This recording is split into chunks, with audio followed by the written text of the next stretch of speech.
riding a wave of new tax revenue. Why? How did you get that personal, huh? What's that? You took the Facebook thing personal. That's just the Facebook thing. Why was last night? Shows the nation's most populous state beginning to turn the corner on an era of deep shortfalls and spending cuts to core programs. California's persistent budget woes came to symbolize the plight of states struggling through the recession as tax revenue declined steeply, leaving governors and state legislatures around the country little choice but to consider deep cuts or unpopular tax increases. A Florida man has tried unsuccessfully to use a cattle prod in a robbery. Here's our correspondent, John Russell. Most of us have heard the saying, never bring a knife to a gunfight. Armed robbery suspect Lance Tomberlin has learned that he shouldn't have brought a cattle prod to a holdup. According to the Leon County Sheriff's Office, Tomberlin used a cattle prod in a robbery attempt. After shocking the clerk at a convenience store outside of Tallahassee, Florida several times, the clerk pulled a pistol, chasing the would-be robber out the door. Tomberlin was later arrested and is being held without bail.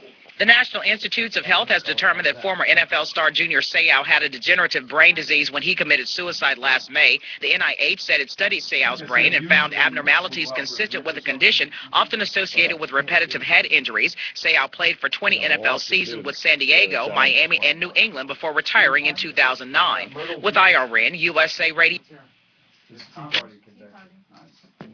Here's some great news from Tom Trento, host of the daily WNN Trento Vision Show. Due to the unparalleled success of the Trento Vision Show, you now have an amazing opportunity to advertise on the Trento Vision Show. If you want more information about this excellent opportunity for your business, please contact Tom Trento at 561-319-5533, or you can email him, tom@trentovision.tv. The opinions expressed on the following sponsored program are strictly those of the host, guests, and callers, and not necessarily those of this station, its staff, management, or sponsors. Welcome to Trento Vision, where bad ideas get pulverized and the truth will set you free. Trento Vision is hosted by Tom Trento. Tom can be reached at 561-319-5533 or tom@trentovision.tv.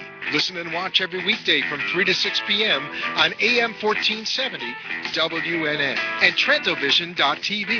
Now, let's get a peek at Tom's view of the world. Here's Tom Trento. Here's Tom Trento. Here's Tom Trento. Hi, Tom Trento here. Trento Vision at 6 minutes past 5 o'clock on a beautiful 10th day of January. 213, as we say around 1984. Here. Paul, we don't use the 2013, 2013. 213. Saves time, saves energy, saves, you only have so many characters in and your so life that you're going to say. Exactly. So why waste them on unnecessary reasons? We're without Mike and Mark today. We are just CJ and I, which is great. It's kind of nice. It's quieter in here, isn't it? Nothing getting knocked over. Not really. Yeah. Oh yeah, we got Adam who's filling the void. We don't have our big cameras set up, but we're literally streaming on the video side. On the audio side, you guys are listening from Miami to Fort Pierce up to Kissimmee. You're listening on 1470 WNN, 50,000 horsepower signal, and covering quite a few people. If you want to give us a call, 555-000-888-565-1470, 888-565-1470. If I don't remember, I can read it behind my head right there, 888-565-1470. And today we're kind of... or on the screen, yeah. Today we're kind of going off script. And Adam is a friend of yours. He's a friend of yours. You met him a while back, but you didn't know you knew him. I didn't know I knew him. I know him for several years and stay in touch with him on a pretty regular basis. Adam Taxin, Taxin. What a scary name, Tax. Have your last name with Tax in it. Yeah. But his family owned a big restaurant in Philadelphia. Famous restaurant. He is here. My friend Adam is here from Philadelphia, and many of you are from Philadelphia in the Northeast. He was, how nice, he was visiting his mom and wishing her a happy birthday. But in addition, he has his sidekick, Well, let's see. Who's Butch Cassidy? He's probably Butch Cassidy. You're the Sundance Kid, probably. No, I think he's Butch Cassidy. Yeah, and you're and Butch Adam Cassidy. is the Sundance He's the Kid. Sundance Kid. Yeah. They came down from Philly down to here on a had kind of a traveling with God there, kind of some spiritual talk. Both Jewish people. Trying to figure out why are we here, where we're going, what are we doing, what's this all about? And you run into us. Isn't that so sweet? Which is so perfect, because what do we talk about all the time? That's what we talk about. Saving the world, man. And you can help us save the world, by the way. Yes. We've been remiss on everything we do. But we can't be remiss on the fact that you can help keep us on the air. You can contact me, Tom, at TrentoVision.tv if you're interested in being a commercial supporter. But if you don't want to mess around with all that, you just want to write a donation, you can do that too. Go to TrentoVision.tv. Little button says Donate Securely. We're a tax-exempt organization, and as you know, we bring you all kinds of current events as it relates to national security. As it relates to this administration, we bring in world-class interviews, speakers, guests, even today. World-class guys from Philadelphia. They are. So a lot going on. WNN 1470. I will not be here tomorrow. I will be in Turtle Beach or Myrtle Beach, one of those. Oh, it's Myrtle Beach, it's called, where it's going to be 75 degrees. What are you doing tomorrow? What am I doing tomorrow? I'm coming to work with Peter Feynman, who is our good friend, local attorney, author, political expert, and we're going to talk about how political correctness is going to bring down our republic, and we're going to discuss how he, as the national committeeman for the state of Florida to the RNC, is going to turn the Republican Party around and help turn this country around. So yes, and monkeys will fly out of my butt. Yes, and we're going to have a big debate about whether we need to have a third party, I want to ask or Paul whether that the Republican Party can actually become Republican again. Is that organic gold I see over there? Yes, it is. Okay. Yes, it is, Tom. Yeah, well, oh, it is.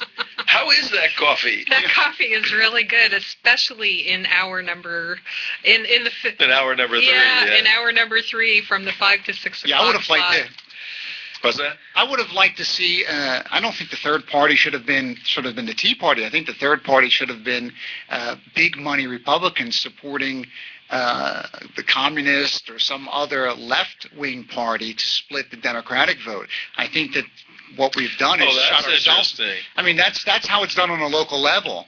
I mean, yeah, sure. Look, if Obama had this run, is Philly politics, folks. Well, that's when it gets down and dirty in Philadelphia politics. I mean, come on, we're from the city where they pay the poll workers in cash and cartons of cigarettes. You know what I mean? You get paid to vote. It's called street money. Our former governor came out and did a whole news article about it. I mean, it's the institutionalized corruption. Unbelievable. But yeah, let's develop your thought for a second there. Yeah, I like that. As a tactic to split the Democrat ticket. We don't say Democratic anymore. We say only Democrat. Because they're not Democratic. Because there's nothing democratic about it. Yeah, correct. exactly. Yeah. So to split that, you do a little smoke and mirrors. You have the party support the communist guy against the socialist, and when they're running, when the Democrats are running? I think that if we look at the local levels, if we talk about the gubernatorial, the senatorial elections, state reps, I think that even in this national, I think there was a Green Party woman who ran. You notice this election, where was Ralph Nader?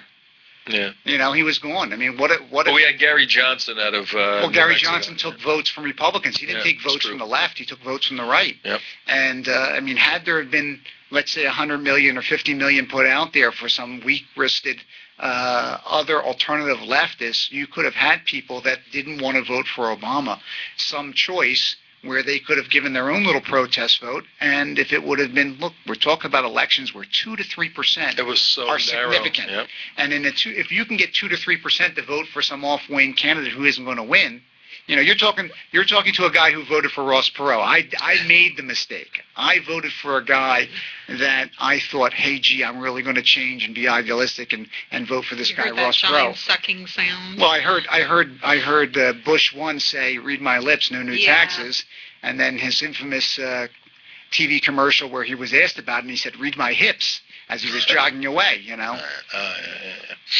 All right, well, that's Philadelphia politics. We have somebody that wants to talk to Paul, or you, or me, or who do we have there? Probably you and Paul, and it's Robert. Robert? It's Robert on the line. Robert. I think he's calling back because we asked him to call back today. We did? Yeah. Hi, Robert. I love your program. There you go. Yeah. There you go. And we love it, too. And we love you, too, Robert, even though you're a misguided Democrat, but that's okay. How are you today? We can live together in this world. Amen. We are the world.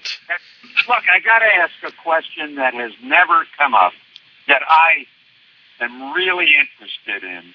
And why have not either of the two parties talked about a national... If you want to change the moral compass of this country with the young people, why haven't the parties asked about a national service program? Where you have to go into the military. I think. Yeah, go ahead, CJ. I think candidate for President Obama was advocating for that back in 2008. Well, we have AmeriCorps right now, which is nobody says anything about it, but people do go. They do join. But you're talking about a very formalized kind of national unifying deal. And just out of curiosity, Robert, how do you feel that a national service program is going to improve the moral compass of Americans? I mean, you answer your own question. No, I didn't. I'm asking you. Well, because if you serve for your country, I think most of the time you have an effort, you have something involved in your country. I can't believe you said that. I simply asked you a question.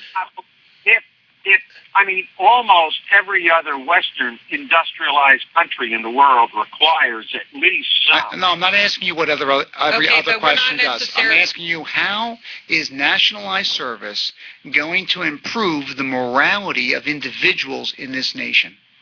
Because they'll learn to be disciplined, they'll learn to love their country, they'll learn to be organized, they'll learn to be educated. How far do I have to go on? So are you saying that national service in the military, or are you saying... No. Well then please, because, see, the problem is that depending upon which political party is in charge, that national service program that you want to create that's going to cost trillions of dollars is going to, in fact, promote whichever political party is in charge at that particular time's agenda. And we have two different parties with two extremely different moral compasses. As an example, I'm a Republican. My moral compass comes from God. My God says I can't abort children, I don't sponsor same-sex marriage, and a lot of other things that are biblically based. But if you have, as an example, Obama or somebody who's on the left who doesn't believe those things, and maybe their beliefs are even antithetical to it, they're going to have a different moral compass. They might want to have a national service program where they go out and feed the homeless, or they might want to have a national service program where they go out and, do something that's not in line. Maybe it's a Planned Parenthood national service program. Hey, Robert, you did 20 years or so in the military, right? Yes, sir. Why can't? Because there's something appealing about a national service program. Everybody gets together for the red, white, and blue. It sounds great at first glance, but as Paul is starting to deconstruct, it's going to cost a zillion, quadrazillions of dollars. It's going to have a philosophical perspective. Somebody's got to teach it. The left is going to line up in there and want to be the teachers of this, because the right is building houses and companies and buildings and productivity and creating stuff. So why not the military? We got 5 services. What I would like to see is mandatory military service after high school. Once you graduate, 2 years, you're going to service. like Israel and all these other places. Well, put it this way, okay? We have a public school system in this country that ought to be teaching American history and teaching children what's good about this country and what's bright about their future, and we don't do it in school. So what good does it do us to refuse to educate them to have a national spirit to begin with for the first 18 years or so of their lives, and then once they graduate, all of a sudden they go plant trees somewhere, or they clean road debris on the side of the road as part of their contribution to getting their college loans or something like that? How does that give them any sort of appreciation for America or any sort of national identity at all? It doesn't. Yeah, Robert, And you and your plus crazy we have idea. we get taxed for it, and we have to pay them basically to do nothing. Let's come up with the three big last nationalized programs that we had, even under the Bush administration, which all sounded good at the beginning. Homeland Security, TSA. But what happened? All they did was the entire TSA has become a unionized shop to basically be a joke. I mean, if you wanted to put a bomb on a plane, all you have to do is call the guys working at TSA and give them a big fat envelope. I don't think there's probably a very small percentage of TSA officials that probably would reject it. By the way, when we were leaving Philadelphia on that trip, I got frisked in public in line by the TSA at the Philadelphia airport. So I liked everything about that trip except for the return trip home. I fly a lot, and but Robert, let me ask Robert. Yeah, what do you think about what we've said? I don't think it has much value, quite frankly. Why, you disagree with me about what's happening in the public schools? Well, because up until 1972, I think, we had mandatory service in the military, except for exceptions, which generally were for the rich. Okay, I think everybody should serve, and if everybody served in some form, you're belittling the fact that they serve. Okay, I think if they do it, they'll become a much more productive, much more.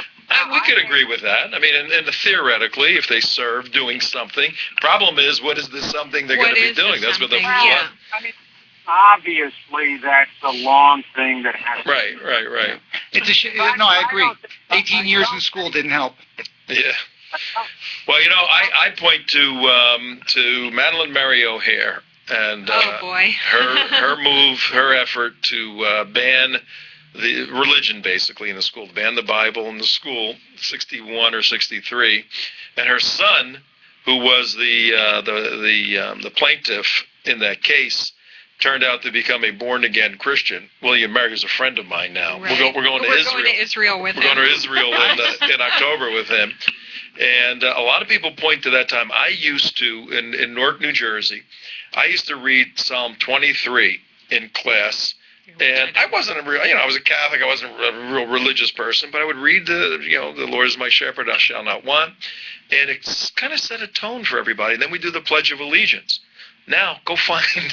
I was saying the other day on the air that it's unlawful to pray to God in schools. You can pray in your mind and all of that, but teacher-led public prayer is against federal law. Now, do you think there was any teacher-led or adult-led public prayer at Sandy Hook in Newtown, Connecticut on the 14th of December? Around 9:45 in the morning. Well, they violated federal law. So there you see a clash of civilizations that is so graphic, so overwhelming, that it illustrates the failure, the moral failure of the direction this country's going right now. Anyway, Robert, thanks again. We love you, and we're going to straighten you out sooner or later, let me tell you. That's what I always love about liberals and Democrats, is that they keep referring to this moral compass that they're going to have, but it's a moral compass sans any God, religion, or I don't know, is it some ideology of communism and socialism is going to give them their morality? Well, no, here's how it works. It's very simple. It's thievery. Oh. It's philosophical thievery. The Aladdin religion. Because America was founded on biblical principles, the Judeo-Christian worldview. So Judeo-Christian worldview But the primary driving force was a Christian ideology. In fact, to a fault, where there were state churches established, that had to get straightened out. But I just read this. You can't deny the fact that biblical history, Christian history, was the foundation. Well, the net result of that was a very positive, morally sound, purposefully directed structure of civilized people that did phenomenal good over 236 years, 230 years. Let's do that. 200 years. We'll do 200 years. But what we're experiencing right now, where many people have abandoned the actual vitality of a personal God as the energizing element of faith and public policy. They don't want God, but there's still the remnant of the Judeo-Christian worldview where you're not supposed to hurt your neighbor. It's wrong to steal. So we got people maybe like Robert who don't want really anything to do with God, but want to enjoy the ethics of the Judeo-Christian worldview. Well, wait a minute. I think what they've done is, as far as the stealing part is, they've redefined what stealing is, because what's happening now is a grand theft from all of us. And we just call it taxes and redistribution of wealth and all these other things, but it is theft. Yeah, I actually have a funny thing that I say to friends of mine that are atheists. There's no God. I said, well, it's interesting you believe that there's no God, but I can tell you why it's important that you should believe that there is a God. Because generally on any given day, it's God that's stopping me from punching you in your face, taking your money, sleeping with your wife, okay? You don't need God, but you need me to have God. That's great. That is fabulous. There was I was in a debate with a liberal minister on the issue of ethics, right and wrong, and all of that. And we're on a stage in front of a class, or in front of an auditorium, a couple hundred people. And his explanation for what was good and right and just, all of that is happiness. Whatever gives you joy and pleasure is the ethical rule you need to follow, and in a civilized society, that's going to be the right thing. And he's going on and on. He has the collar on, and he had the gray hair, and everybody's just buying in. Oh, this sounds like 20 years ago. And I'm standing there waiting. I'm sitting on a chair actually on the stage, waiting to speak. I go, okay, now there's 25 ways I could pulverize this. What's the best way? What is going to be the most graphic illustration? Happiness. Okay, and I reached in my pocket. I came out to speak. Right. And I walked over to him, and I walked up to him. I said, "Yeah, excuse me," and I stuck. Well, it wasn't this big, but I stuck a knife in his side. I was on his left. I stuck a penknife in his side. And he looked at me, smiled, and I start pushing it in more and more and more. And all of a sudden he's going, ah! He's like this, and it was just a beautiful moment. I said, I feel so happy. It makes me so happy to hurt you. This is so happy. And there was a picture in the paper the next day of me sticking a knife in the guy's side, and his whole worldview collapsed in front of him to see not only the foolishness, but the illogical conclusion that you can say words that have some sort of Judeo-Christian machinations around them, but they're not rooted in the God that allows truth to happen. And it was a conflict of worldviews there. And there was a good illustration, and it's truthful. That's what people do today. They neglect the God. But what are we going to do? Force everybody to become Jews or Christians? Is that the solution? Well, some would say the Noahide laws, but that's different. No, I don't think you force people to become Jews or Christian, but you do. Why are we not suppressing the alternative? The alternative is, look, what are people relying on to survive in society? There's two basic things. We have reliance on government, and we have reliance on God. If we keep increasing, this is the whole argument of the conservative and liberal movement. If I make a Medicare program, That means that when I work as an adult, I don't have to take care of my parents. I don't have to pay for my parents' medical bills. If we have infant care, I don't have to really take care of my kids. I don't have to worry about my kids. There's a public school system. I don't have to pay for my kids to go to school. All the responsibility of the family, which was the institution that was the fundamental institution, it's no longer needed. So we've replaced it with government. It's like in these socialist, we're talking about Judaism, they have an institution called the kibbutz, right, in Israel, or social communes in Russia, where, you give your kids over to the state raises your kids. I mean, so you don't have to worry about these responsibilities. This is the fundamental thing. If you're going to give the state all power, then you're diminishing the power of the family. And this is where the morality, family, and God come from. He's back. What do you want, Robert? Uh-oh. I thought you meant me. No. We know Adam's back. Adam is back too, and yes, we'll hi, have the mic after. All right, Adam. Listen, it's a beautiful evening. We're here in Florida.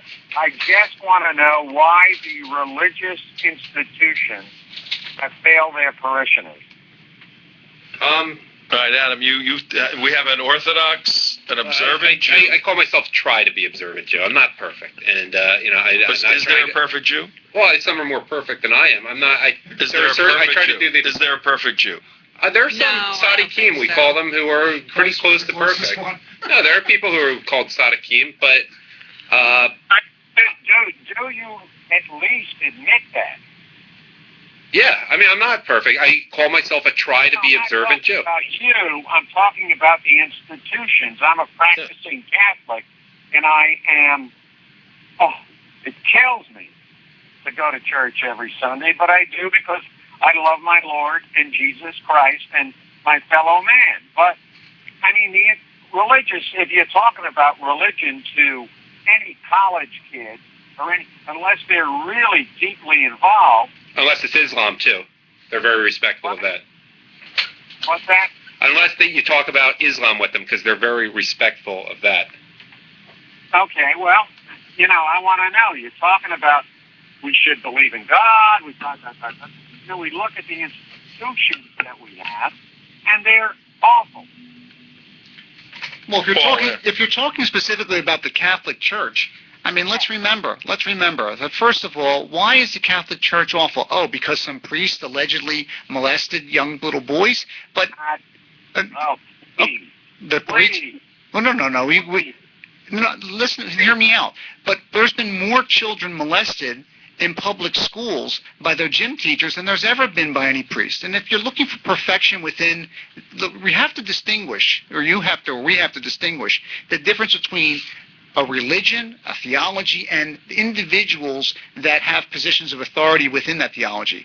Every rabbi that's ever existed has not been the perfect specimen of Judaism. Every Catholic priest that's ever existed has not been the epitome of Catholic dictates. Every pastor has not been the greatest.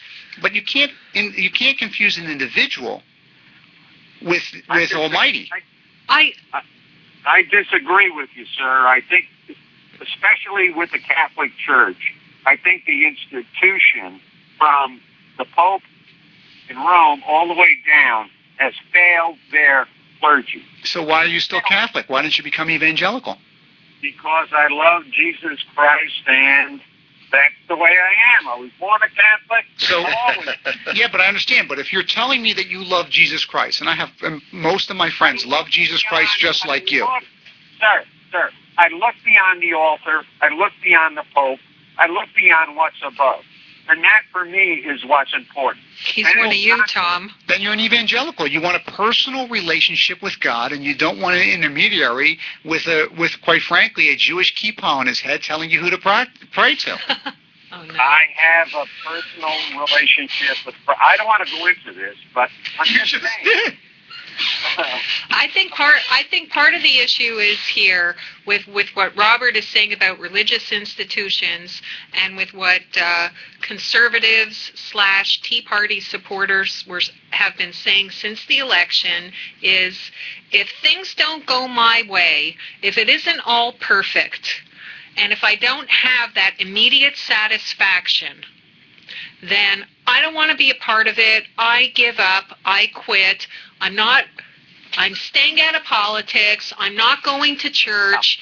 The other thing. Everybody is looking for immediate gratification and perfection in people and institutions, and if they don't get it, they just freeze and stop what they're doing, and they don't look at what they have and how to make it better. No, this is the liberal. And I think that is so prevalent in our culture, from the extreme left to the extreme right. Well, Louis, this is an argument. This is a narrative by the extreme left.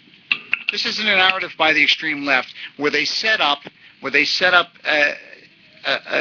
situation where if you don't meet perfection, if you're in any way flawed, if you're the Republican candidate, if you're flawed in any way, and if you stand up for morality, but in some way, shape, or form you've had one flaw, one pimple, one blem, then therefore striving for a higher principle is of no value. Well, I'm going to disagree with you on this. I mean, that may be a tactic that the extreme left uses, but I think in this particular case with this particular caller, Robert, I don't think that's really what he's talking about. I think he got to where he's saying what he's saying over a really long period of time, and I don't get the sense at all that it has anything to do with his politics or with any other type of influence that he's had over his life, except for what he's experienced in his own church. And being a former Catholic, I understand the difficulty. When I became a born again Christian,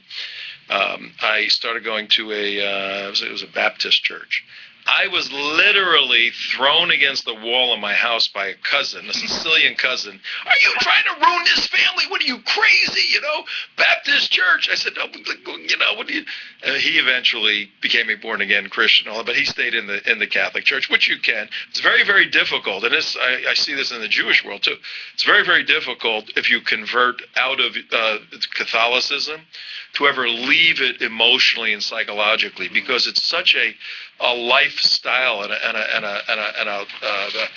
particularly growing up in an Italian neighborhood in New Jersey, all Catholics, and you go to all the feasts and this and that, all these different things. It's tough. Can I don't know Robert, who sounds like he's a regular caller. This is Adam again. I'm just curious because you're very engaging here. But what's your ethnicity? I mean, I find there's a difference between Italian, Polish, Irish Catholics, and often Catholics of mixed ethnicity. I'm just curious. Okay, I'm Italian-Irish. I was born in the Bronx. Went to Fordham. I'm a Jesuit, Jewish almost, Jesuit guy. And yes, actually, like Tom, I left the Catholic Church for a long time, went to become a Baptist, but I got to tell you, the draw is tough. And being born to a Jewish mother really makes things easier. All right, Robert, thank you very much. Appreciate it. You take care and keep listening. Certainly will. I love your show. All right, thank you very much. Thank you, Robert. He does call every once in a while. He's been in the military 20 years, but he's a Democrat, leftist, and I didn't even notice that. Yeah, we fight about a whole bunch of stuff. But on the religious, I didn't know that was his religious belief until just now. We haven't talked about that. I'm happy to know that he has some. Yeah. That means there's hope for him. Yeah. You got to appreciate people who listen to you, and that's the big thing with radio today. And some of my problems with some of the big guys, they don't always respect the audience's time. But if he takes the time to listen to you, just like I'm appreciative of anyone, whether I agree with them or not, who watches what I put out there and listens to me, they could be doing something else that time. And even if they don't agree, and maybe it'll sink in your view, but got to appreciate their time. And what we do Don't here... let me forget to get on your email list.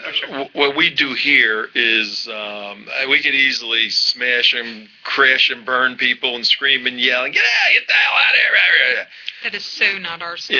No, we use scalpels, and we're teaching stuff, in a context of right now. I mean, this has actually been a very interesting conversation to see different personalities and all of that, and people are listening. They go and they feel a little intimidated calling in because to jump in the middle of a pretty sophisticated conversation, but they listen and they learn.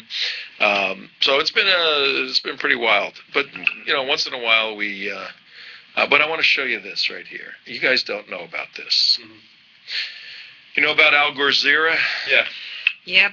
I hadn't heard it called Al Gore Zero yet, but that's We coined been that easy when the it first day. Tom Al Gore's coined Zera. it the first day. Al Gore's Zera. what a whore that fat slob is.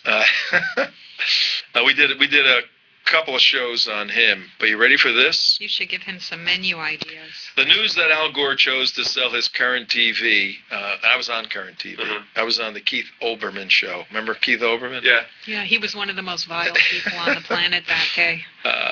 He did a segment on me and called me Tom Trento. He's a jackass. He had a jackass segment. I was one of his jackasses. That's great. The news that Al Gore chose to sell his Current TV to Al Jazeera, which some think is a Muslim Brotherhood TV, recently has raised eyebrows. This is from Diana West, colleague of mine in a book that we authored together, a group of us, Sharia, the Threat to America. Mm-hmm. And she broke this story today, actually yesterday. But what few people realize, you ready for this? Mm-hmm.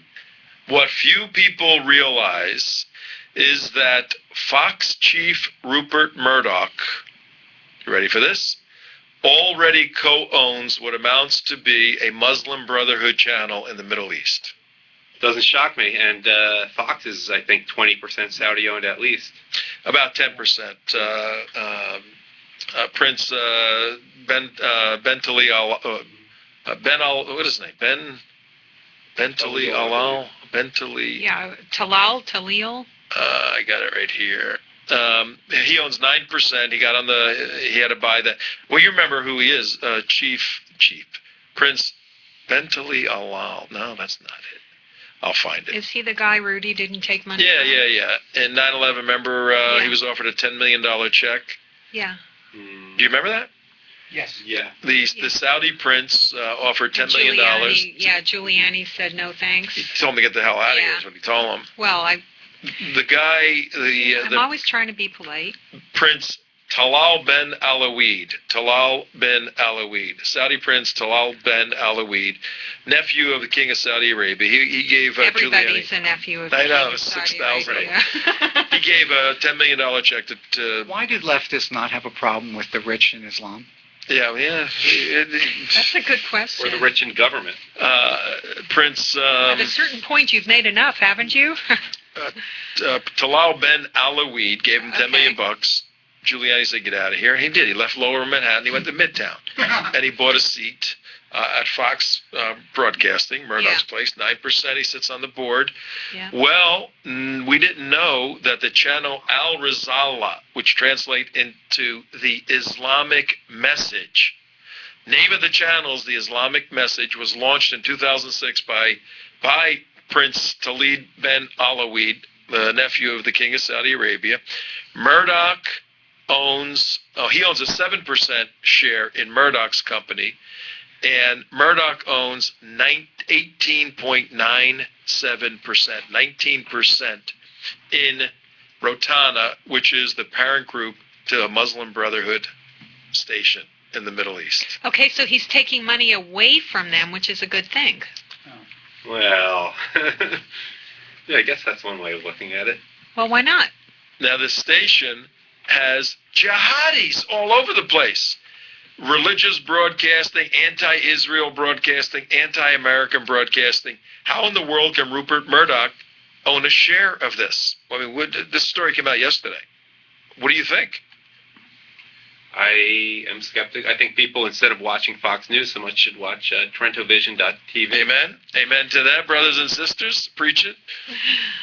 And if that's not enough for them, they can always check out the Daily Beck on Facebook and Jews for the Preservation of Firearms Ownership on Facebook, or even Adam Taxon on Facebook.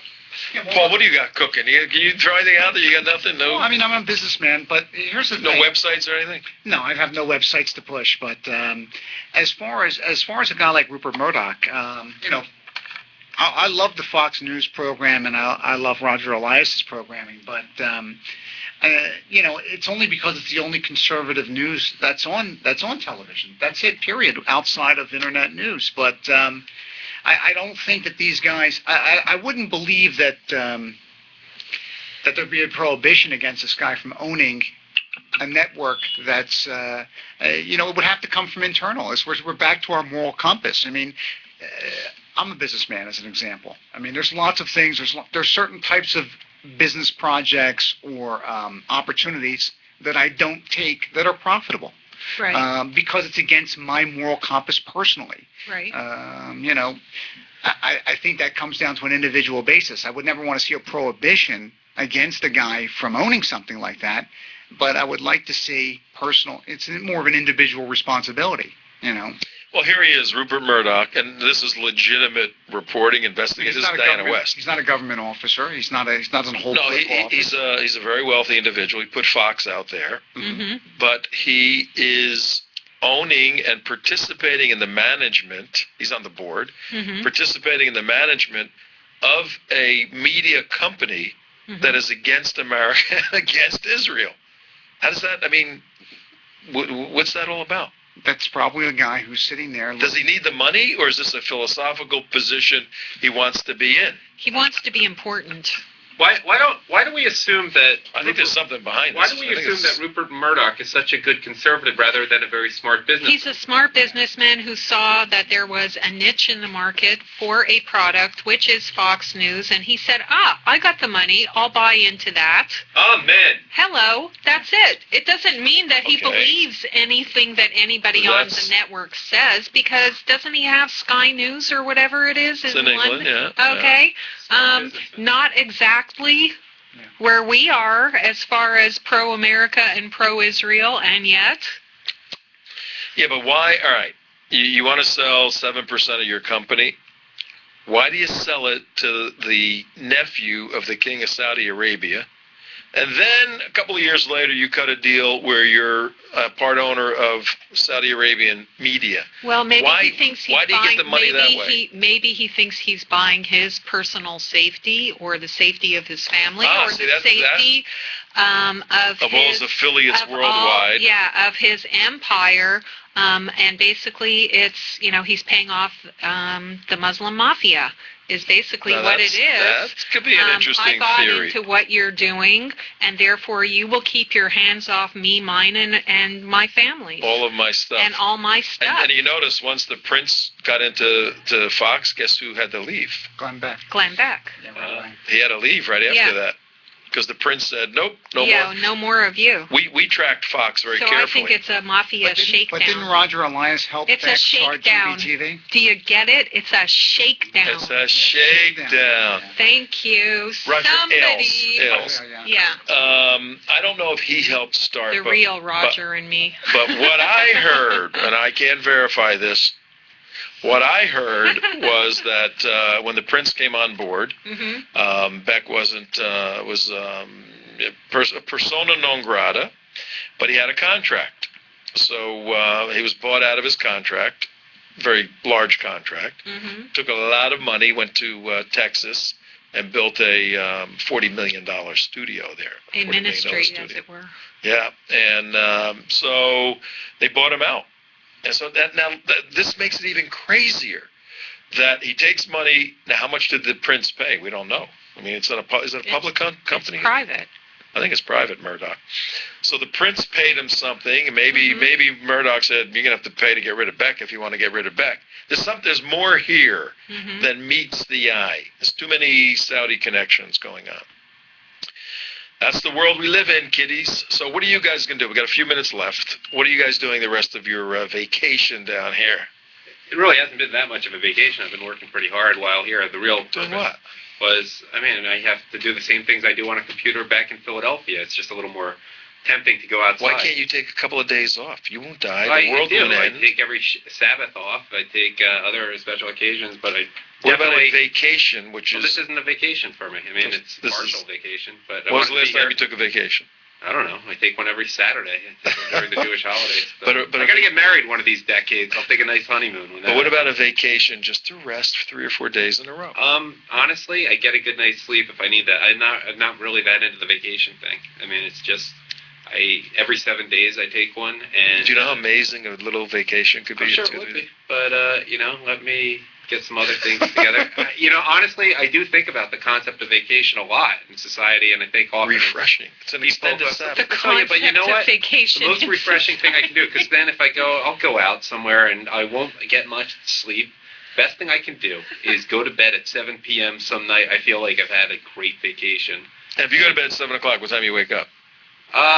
Depends how tired I am before, but that way I'm guaranteed that if I even wake up at 4 a.m., I got 9 hours of sleep. I do that some Sabbaths every once in a while. Mm-hmm. But tomorrow I'm going to probably go to Chabad of Lauderdale by the Sea, spend Shabbos. They have I was going to say event. there's a good one near you. Yeah, there are several. I mean, South Florida has no lack of them. No, I mean where your parents are. Yeah. Your mother. Rabbi Singer, another relation to Paul Singer over here. I'll be with them, and I will go into the ocean finally tomorrow. That's on the agenda. You're definitely from the north. The water is way too cold for the Floridians. Then maybe I won't.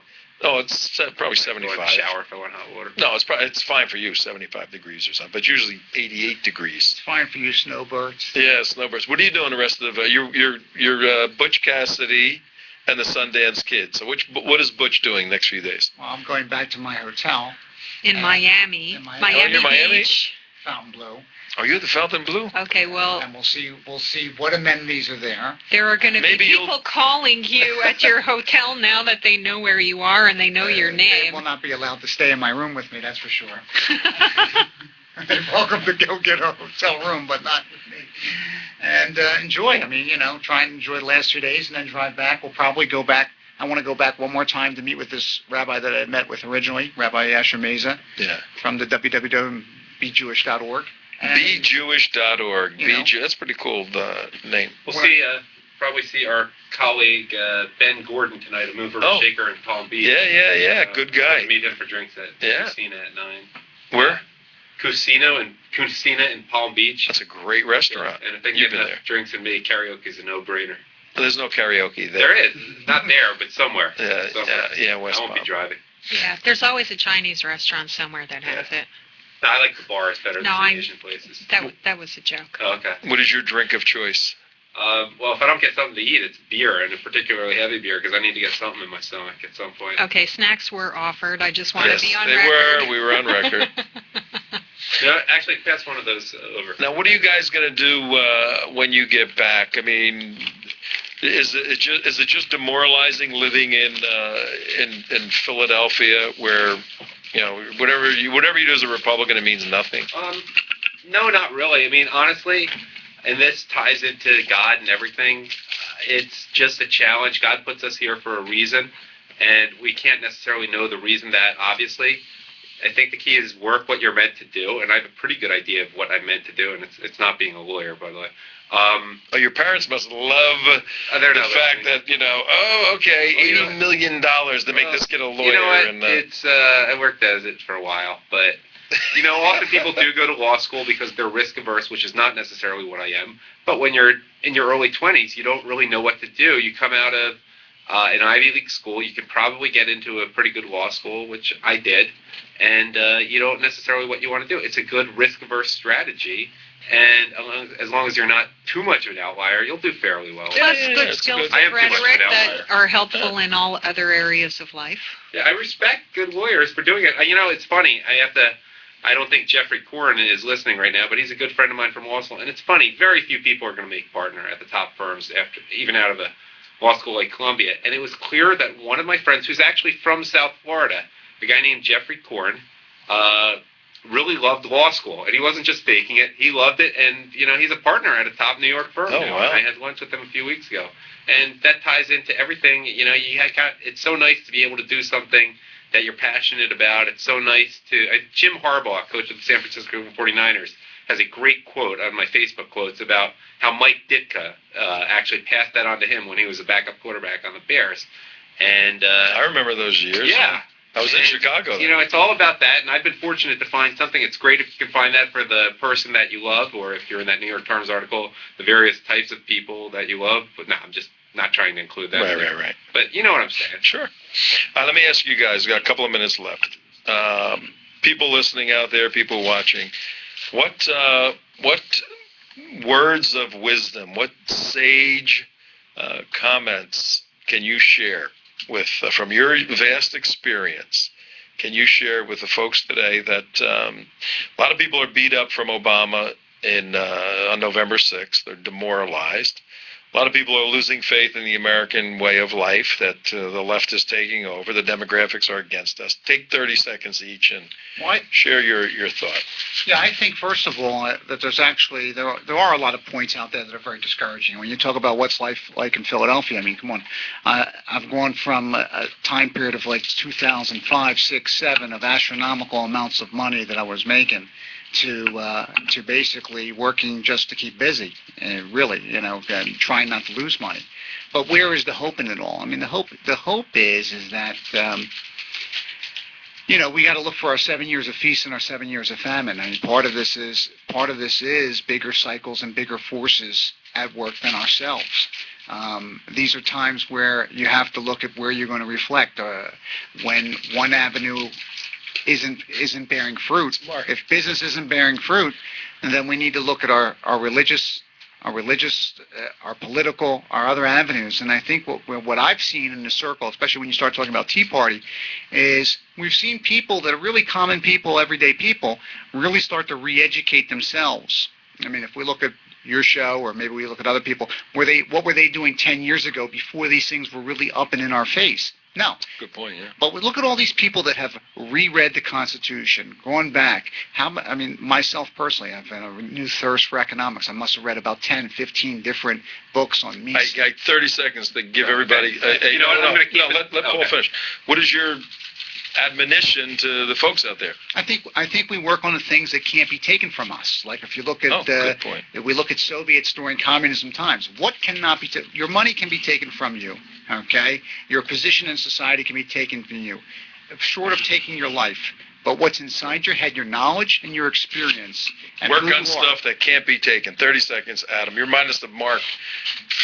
Okay. It's pretty simple. First of all, I don't know why you'd listen to advice from me. I'm pretty good at putting things on Facebook and doing sound bites, but there's no reason anything in my life that anyone should listen to me. That said, we got a show to fill here. I would say if you're living in Philadelphia, don't live in a city that looks like it's going the Detroit route. And I think you can read into what I'm saying. Don't do it. If you have a choice, if you have a sick mother in Philadelphia, if you have a good house that is in the family heirloom, do not live in Philadelphia, Pennsylvania. Do not live in this inner city. It's not for certain types of people at this point. It's a shame it's happened this way, but that's one advice. Second, if you're Jewish, obviously you can only live, if you want to be in a Jewish community, you have limited choices, but you know what you're supposed to do. Don't try to make excuses like if you're a woman who is Jewish that the women and men sit on different sides, because you're probably not going to a Reform synagogue for minyan with a woman rabbi on a daily basis either. You all know what you're supposed to do, and you know what you're supposed to do at sundown tomorrow night. You can make excuses, but God wants certain things, and God has, I don't try to overthink things. I try to just do things every day, like pray at the certain times, and God's done very good things for me, especially lately. All right, on that note, we have don't live in Philadelphia, love God, and only do the stuff that, work on the stuff that people can't take away from you, and they can't take this show away from us. We'll be back tomorrow.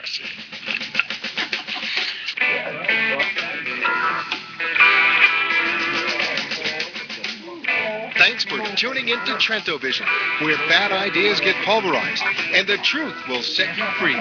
Tom Trento can be reached at 561-319-5533 or tom@trentovision.tv. And tune in again weekdays from 3 to 6 p.m. Yeah, we'll take some pictures. Let me get this thing off.